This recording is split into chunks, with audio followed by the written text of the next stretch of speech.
Hello, kamusta at welcome back sa aking channel. Alam mo ba yung pakiramdam na parang bigla kang hinigop ng sarili mong isip? Yung tahimik lang ang paligid, pero sa loob ng ulo mo parang may 10 tao na sabay-sabay nagsasalita. May nagsasabing, paano kung magkamali ka? May isa pang boses na bulong ng bulong. Baka may mangyaring masama. Tapos may isa pa na parang alarm na hindi tumitigil. Hindi ka prepared. Hindi ka ready. Hindi mo kaya. Kung naranasan mo na yan, welcome ka dito. Hindi ka nag-iisa. Maraming tao, lalo na kapag nasa edad na tayo na may responsibilidad na trabaho, pamilya, pera, health, mga anak bigla na lang may mga araw na parang may bigat sa dibdib. Hindi mo ma-explain kung bakit. Wala namang nangyayari sa paligid, pero sa loob mo parang may bagyo. Ito yung tinatawag nating anxiety.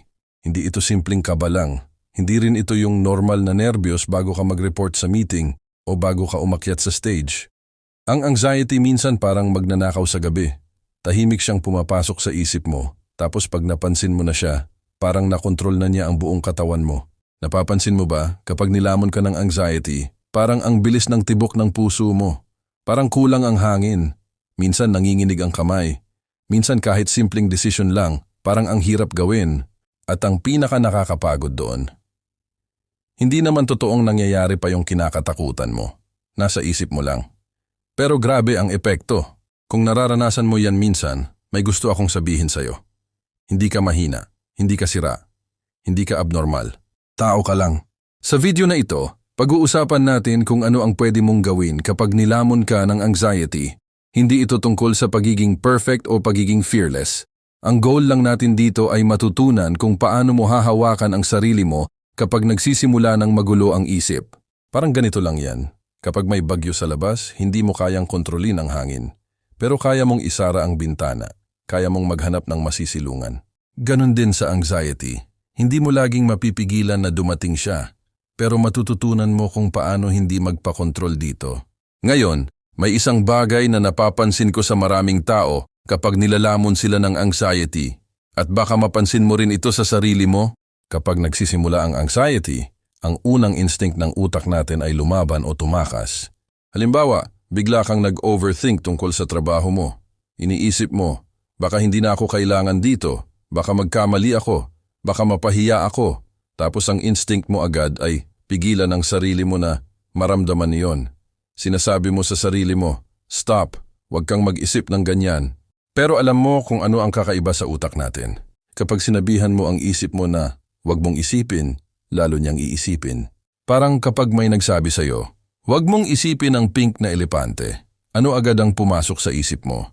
Pink na elepante. Ganun gumagana ang utak. Kaya minsan imbes na bumaba ang anxiety, lalo siyang lumalakas. Lalo mo siyang nilalabanan, lalo siyang nagiging makulit.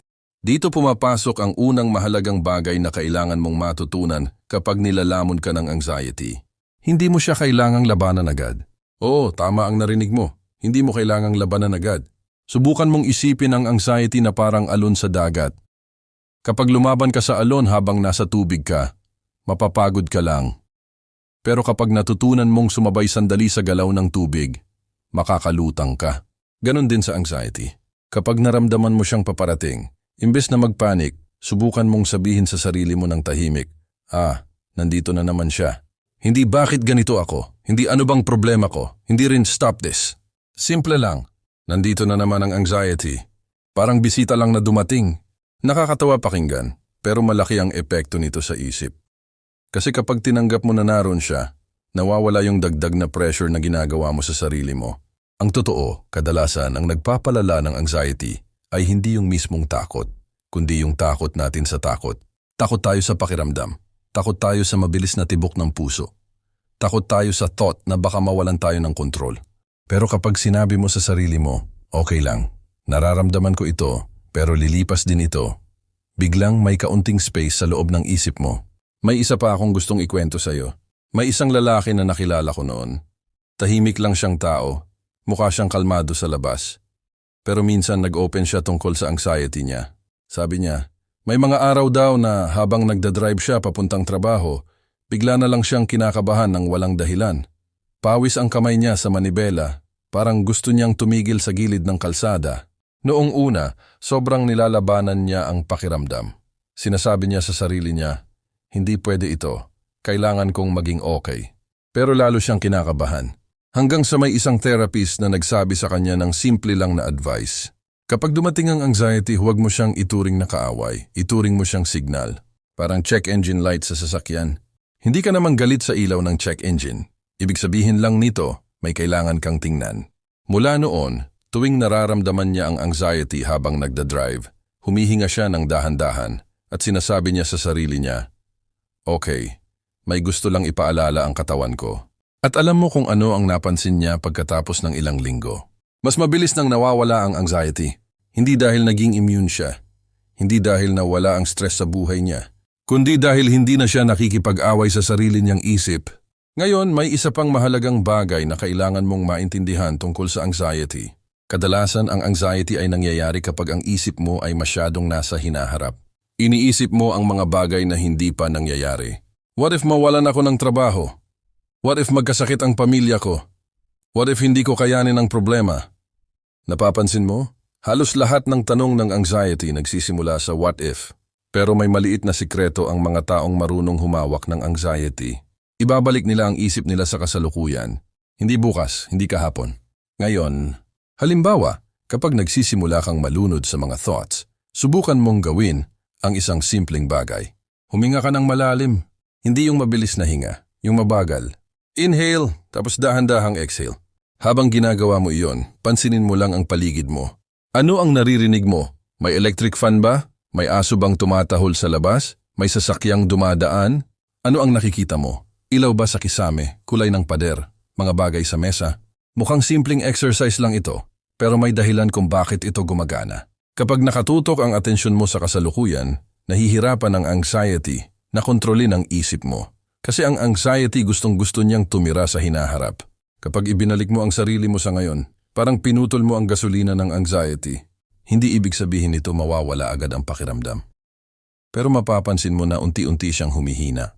At dito nagsisimulang magbago ang relasyon mo sa anxiety. Hindi na siya halimaw na kailangan mong takasan. Isa na lang siyang alon na dumadaan at lilipas din. At habang natututo kang huminga, mag-obserba at manatili sa kasalukuyan, may isa pang bagay na makakatulong talaga, ang pag-aalaga sa sarili. Madalas kasi, kapag nilamon tayo ng anxiety, nakakalimutan nating alagaan ang ating katawan. Parang sinasabi natin sa sarili natin, okay lang, kaya ko to, tapos puyat, kulang sa pagkain, o laging busy. Ang problema, kapag kulang sa tulog o hindi balanced ang pagkain, mas malakas ang epekto ng anxiety. Kaya, simple lang. Kumain ka ng tama, tulog ng sapat, at maglakad kahit saglit sa labas para makakuha ng fresh air. Hindi ito magic cure, pero nagbibigay ito ng base kung saan mas madaling makontrol ang pakiramdam. Isa pa, huwag kang mahihiya humingi ng tulong. Hindi porket nasa edad na tayo at may responsibilidad, ibig sabihin nito, kailangan nating dalhin lahat sa sarili natin. Minsan, simple lang ang kailangan makausap ang isang kaibigan, kapamilya o kahit professional. Ang importante, may makaka-relate sa'yo at hindi ka nag-iisa. Alam mo yung pakiramdam kapag nagkwento ka sa kaibigan na talagang nakikinig. Parang bigat sa dibdib mo bahagyang bumaba, di ba? Ganyan din sa anxiety. Parang binabawasan ng simpleng pag-share ang intensity ng pakiramdam. Ngunit hindi lang yon. May isa pang teknik na gusto kong ibahagi sa'yo, at ito ang tinatawag kong naming the storm. Kapag naramdaman mong bumabalik ang anxiety, subukan mong pangalanan ito sa sarili mo. Parang ganito, nandito na ang nag-iisip na ako ay hindi sapat. O kaya, eto na naman yung fear na baka may mangyaring masama. Nakakatawa pakinggan, pero may power ito. Kapag binigyan mo ng pangalan ang pakiramdam, parang napapansin mo na siya ay isang bagay lang, hindi ikaw. Hindi mo siya kontrolado, pero kaya mong obserbahan. Para siyang cartoon character na naglalakad sa screen. Nandyan siya, pero hindi kanya kinokontrol. At isa pang bagay, subukan mong gawing playful ang exercise na ito. Kapag medyo natatawa ka sa sarili mo, kahit maliit lang, nababawasan ang intensity ng pakiramdam. Parang may sense of humor ang isip mo. At nakakatulong yan para hindi masyadong seryoso ang anxiety sa'yo. Alam mo yon, kahit sa simpleng paraan, parang sinasabi mo sa sarili mo, hindi kita kinokontrol ha. Alam ko kung sino ako. Ngayon, isang bagay pa na talagang effective, ang journaling o simpleng pagsusulat ng nararamdaman. Maraming studies ang nagpapakita na kapag nailalabas mo ang iniisip mo sa papel, mas bumababa ang stress levels. Kahit simpleng sentence lang. Ngayon, nararamdaman ko ang kaba sa dibdib ko. Hindi ko alam bakit. Pwede rin mong isulat, ngayon, pipilitin kong huminga ng malalim at manatili sa kasalukuyan. Kapag sinusulat mo, parang pinapalabas mo yung alon sa labas ng ulo mo at nagkakaroon ka ng clarity. Habang ginagawa mo ang lahat ng ito paghinga, pagmamasid sa paligid, pag-aalaga sa katawan, pagbibigay pangalan sa anxiety, at pagsusulat dahan-dahan mong mapapansin ang pagbabago. Hindi bigla, hindi magical, pero bawat hakbang na ito ay nagtuturo sa iyo kung paano maging kalmado kahit nasa gitna ng gulo. Parang nagtuturo sa iyo ang isip mo na hindi ka lang basta-basta nilalamon, kaya mo ring kontrolin ang sarili mo. Isang tip pa, subukan mong gawing routine ang mga simpleng steps na ito, kahit 5 to 10 minuto lang sa isang araw.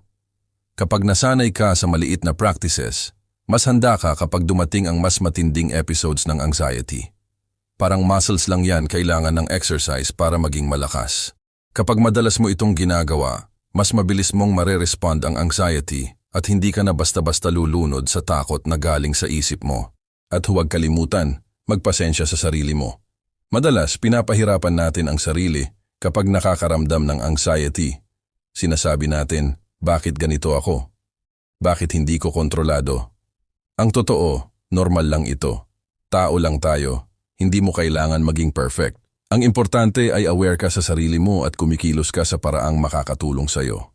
At sa huli, may isa pang powerful na mindset shift na gusto kong i-share sa'yo. Subukan mong isipin ang anxiety hindi bilang kalaban, kundi bilang teacher. Oo, nakaka-frustrate siya at nakaka-drain minsan, pero bawat episode na nalalampasan mo ay nagpapatibay sa'yo.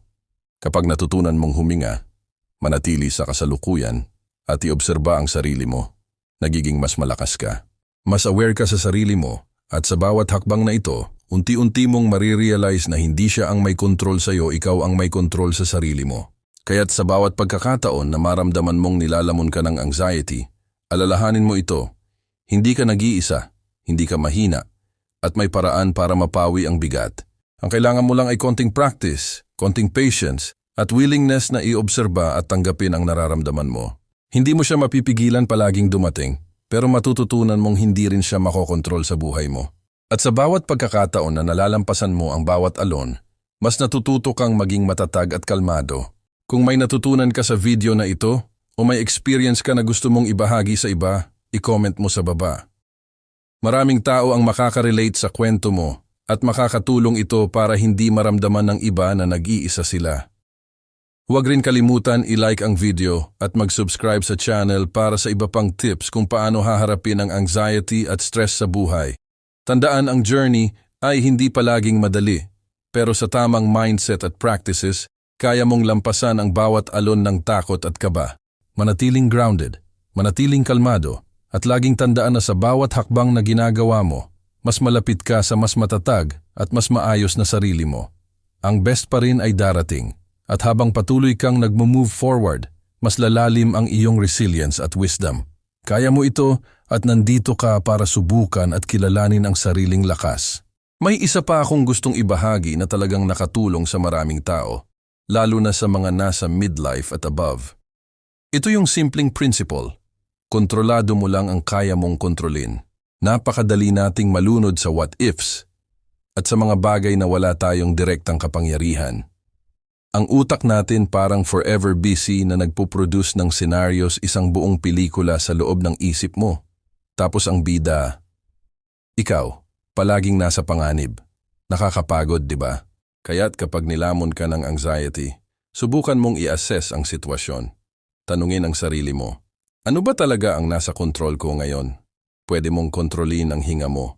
Pwede mong kontrolin ang reaksyon mo. Pwede mong kontrolin kung paano mo haharapin ang sitwasyon. Pero yung mga what-ifs at mga bagay na nasa labas ng kamay mo, hayaan mo muna silang dumaan. Para kang nagtuturo sa isip mo, tingin natin hindi ka ang boss ng lahat pero may boss ka sa sarili mo. Isa pang paraan na nakakatulong, mag-practice ng gratitude kahit sa simpleng bagay. Kapag nilalamon ka ng anxiety, kadalasan ang focus natin ay sa worst case scenario. Subukan mo, huminto ka saglit at isipin mo, kahit 3 bagay lang sa araw na to na nakapagpasaya sa'yo o nakapagparelax sa'yo. Maaaring simpleng mainit na kape, tawanan sa anak, o simpleng quiet moment sa balkonahe. Nakakababa ito ng intensity ng anxiety dahil pinapansin mo rin ang good things sa paligid mo, hindi lang puro worry. Minsan, nakakatulong din ang paggalaw. Alam mo yung kasabihan na move your body, move your mind. Simple lang maglakad ka, mag-stretch, mag-ehersisyo, kahit 10 minutes lang. Nakakatulong ito para ma-release ang tension sa katawan na dala ng anxiety.